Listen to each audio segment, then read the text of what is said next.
Halo, welcome back to this channel again. Bareng gue, Yas, lagi di settingan yang baru seperti kemarin. Kita walaupun sekarang settingannya baru dan semuanya serba baru, pokoknya semuanya serba fresh deh. Untuk kedepannya kita akan menyuguhkan konten-konten lain yang lebih variatif. Makanya kalian yang belum subscribe, silahkan subscribe untuk melihat lagi konten-konten seru-seru apa sih nanti yang akan kita suguhkan ke kalian. Oke? Nah, untuk hari ini apa sih pembahasan kita hari ini? Pembahasan kita hari ini cukup agak personal, bukan personal sih, kayak agak intimate dan agak sensitif karena kebetulan lagi viral. Karena hari ini gue mau ngebahas soal perselingkuhan. Apa sih perselingkuhan itu dan kenapa sih orang-orang tuh selingkuh, dan apa dampaknya buat si korban atau buat yang sudah menikah dan punya anak, apa dampaknya ke anak gitu ya. Dan kalau kalian pengen tahu lebih jelasnya, pantengin terus video ini sampai habis. Semoga video ini bisa memberikan insight buat kalian dan menambah ilmu kalian lagi. So check it out. Nah, apa sih selingkuh itu?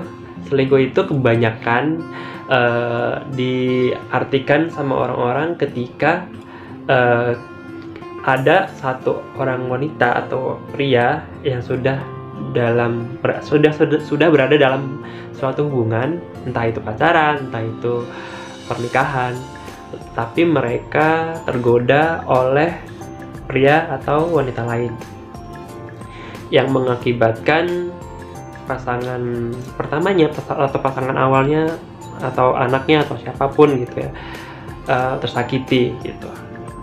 Nah, kalau mau kita bahas nih, kira-kira apa sih yang bikin orang-orang itu tertrigger atau tergoda untuk berselingkuh? Banyak banget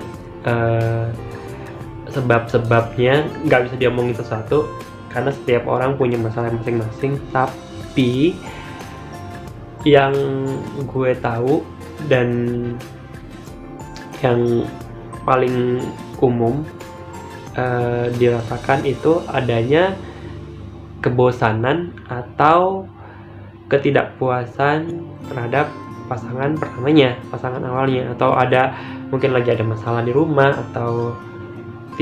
atau pasangannya mungkin tidak lagi ada masalah sama pasangannya, atau ibaratnya kayak intinya tidak ada lagi kecocokan pada pasangan awalnya gitu, pasangan pertamanya, sehingga dia mencari pelampiasan di luar gitu. Makanya penting banget untuk selalu menjaga keharmonisan ya, entah di rumah tangga atau di hubungan gitu. Nah, kira-kira apa sih tanda-tandanya nih kalau pasangan kita selingkuh gitu ya? Kalau kalian yang memang susah gitu menerka, ini pasangan gue selingkuh nggak ya gitu, gue ada beberapa yang bisa dibilang tanda-tanda kalau kemungkinan pasangan kalian itu berselingkuh. Pertama, pasangan selalu memegang handphone dan tidak mau handphonenya dipegang oleh kita gitu, misalkan defensif gitu kalau soal handphone. Lalu pasangan itu punya hobi baru atau punya kegiatan baru, tapi disembunyikan dari kita. Bukan cuma kita tahu, tapi sengaja disembunyikan gitu. Lalu yang berikutnya adalah dia itu gampang tertrigger dengan sesuatu yang mengingatkan dia akan perselingkuhannya, seperti kayak misalkan dia ngeliat TV ada orang selingkuh, atau dia ngeliat apapun di sekitarnya dia yang kayak menjurus-jurus ke perselingkuhan dia gitu, atau apapun lah gitu yang men-trigger dia akan bukan meledak sih, kayak tertrigger aja gitu, kayak secara tiba-tiba aja gitu sikapnya berubah mungkin atau apa gitu, tertrigger. Nah itu mungkin bisa menjadi salah satu ciri-ciri kalau dia berselingkuh dan patut untuk dicurigai dan patut untuk di cross check secara lebih lanjut sih gitu. Lalu berikutnya kalau omongan dia tuh berbeda-beda gitu, hari ini ngomongnya ini, hari ini ngomongnya ini, beda-beda gitu, itu patut dicurigai juga karena kok dia berbeda-beda ya ngomongnya gitu. Itu belum tentu yang seperti itu memang beneran selingkuh, tapi nggak ada salahnya kalau kalian mencoba untuk mencari tahu lah gitu, karena itu sudah menjurus-jurus ya. Oh ya, dan satu lagi nih terakhir, dia tuh sering banget kayak membuat hal kecil menjadi besar dan sering menyalah-nyalahkan kita gitu. Maksudnya kita berbuat kesalahan kecil apa gitu ya, dia langsung kayak menyalah-nyalahkannya berlebihan gitu.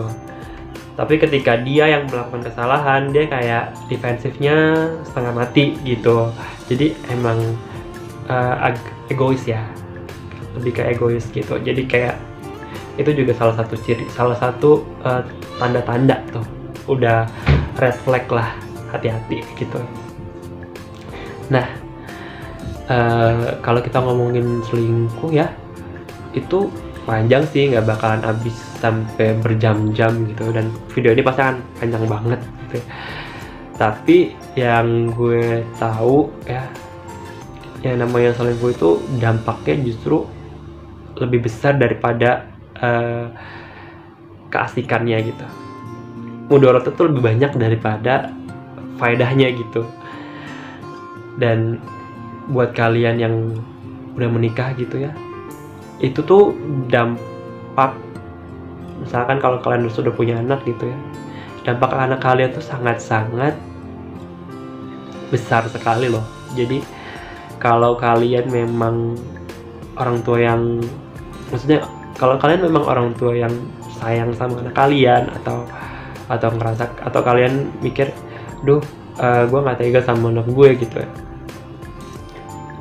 hindarilah itu yang namanya perselingkuhan, karena sekali kalian sudah berselingkuh dan memang apalagi sampai bercerai gitu ya, itu impact ke anak tuh akan lebih dahsyat daripada ke pasangan gitu.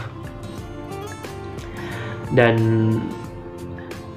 banyak banget dampak-dampaknya sih, kayak salah satunya adalah si anak nih bisa aja merasa kayak kosong gitu, kayak ibaratnya jadi panutan gue, orang tua gue kok begitu ya, jadi kayak kosong, jadi kayak nggak ada panutan lagi dia untuk siapa yang dia lihat gitu, siapa panutan dia yang dia lihat untuk dia bisa mencontoh gitu.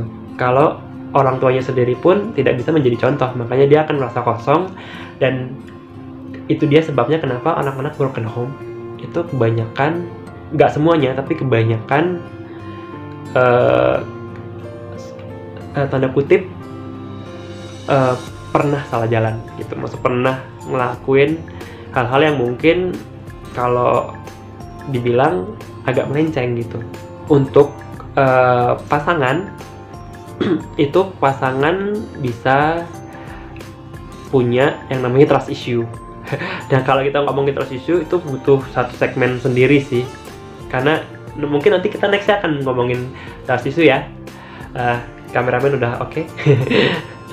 Nah, karena trust issue itu banyak banget komponen-komponennya, nggak cuma kayak trust issue kan gini-gini, nggak, ternyata dampak-dampaknya dan segala macam. Tapi sekarang kita ngomongin ini dampaknya trust issue secara overall aja ya. Trust issue itu pertama dampaknya bisa bertahun-tahun.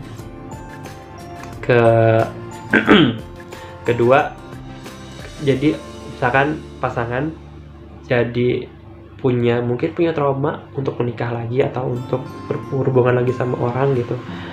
Dan ketika dia berhubungan lagi sama orang pun akan menjadi posesif karena trust issue tersebut gitu. Dan buat orang baru yang dia kenal ketika diposesifin, karena dia nggak tahu menahu soal trust issue-nya yang dipunyai pasangannya ini, jadilah akhirnya mereka putus lagi. Jadi kayak sebelum pattern itu diputus, sebelum luka itu di-healing, itu akan terus berlanjut. Yang satu punya trust issue, makanya jadi posesif, terus pasangan barunya pun mungkin gerah atau risih diposesifin gitu, makanya akhirnya jadinya putus, dan akan terus seperti itu gitu. Jadi kerusakan yang dialami pasangan itu akan terus berangsur-angsur kalau dianya sendiri tidak sadar dan tidak segera mengobati dirinya sendiri gitu kan. Tapi banyak orang yang belum tahu akan hal itu kan, masih banyak orang yang tidak, ilmu psikologinya tuh nggak setinggi itu, jadi mereka nggak sadar kalau itu tuh sebuah pattern gitu. Makanya berpikir ribuan kali sih untuk berselingkuh, karena impactnya tuh bisa parah banget, apalagi sama orang yang buta sekali sama psikologi gitu. Itu impactnya akan besar sekali ke kehidupan mereka.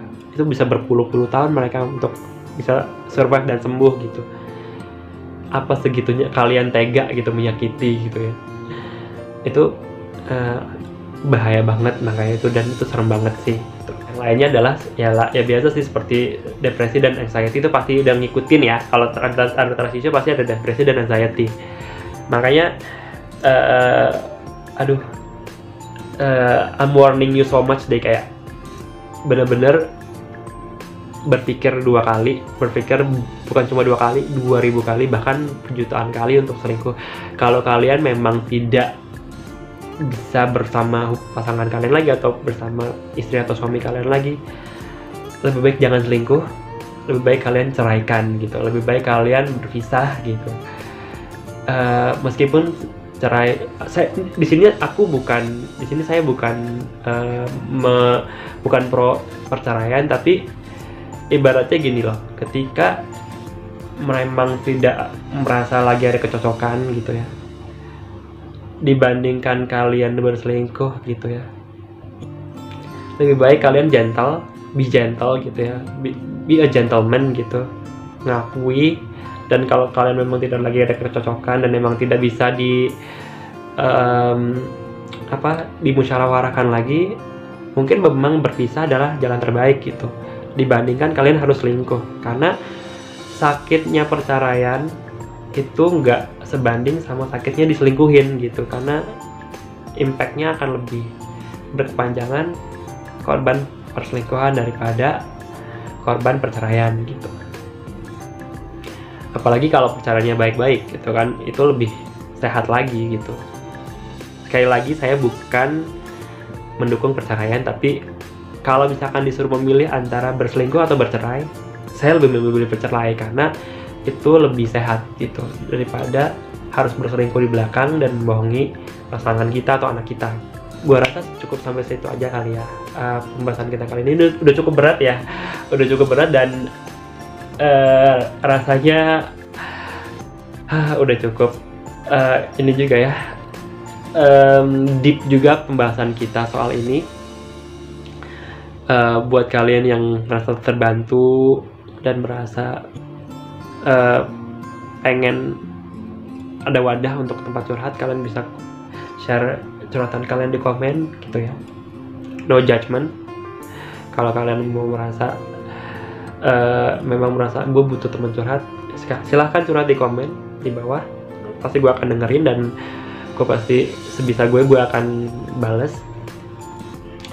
Dan buat kalian korban-korban perselingkuhan, stay strong and make a boundaries. Jangan takut untuk stand up for yourself. Yang penting, itu paling penting, karena semua manusia harus punya boundaries ya tuh. Dan buat kalian yang selingkuh, tobatlah Anda ya. Jangan selingkuh lagi, oke? Bersyukurlah dengan apa yang kalian punya gitu. Kalau kalian sudah memilih orang tersebut, janganlah serakah ya. Gitu, karena kan kalian yang memilih gitu, kalian memilih pasangan kalian gitu, kecuali kalian dijodohkan, mungkin itu mungkin masih ada make sense-nya lah, karena kalian dijodohkan atau kalian nggak mungkin sih kalau terpaksa tuh kan. Jadi kayak antara either kalian dijodohkan atau memang pilihan kalian. Jadi kalau kalian menikahi atau berhubungan dengan sama orang yang memang merupakan pilihan kalian, malulah sama diri kalian sendiri kalau kalian berselingkuh gitu. Itu sih. Itu aja kayaknya dari gue ya. Itu aja. Mohon maaf kalau ada salah-salah kata. Dan kalau kalian terbantu dan menjadi punya insight yang cerah gitu buat kalian, merasa terbantu dan segala macam, kalian boleh klik like videonya. Terima kasih untuk yang udah mantengin sampai selesai. Hard worker, work with your heart, be a hard worker. Bye.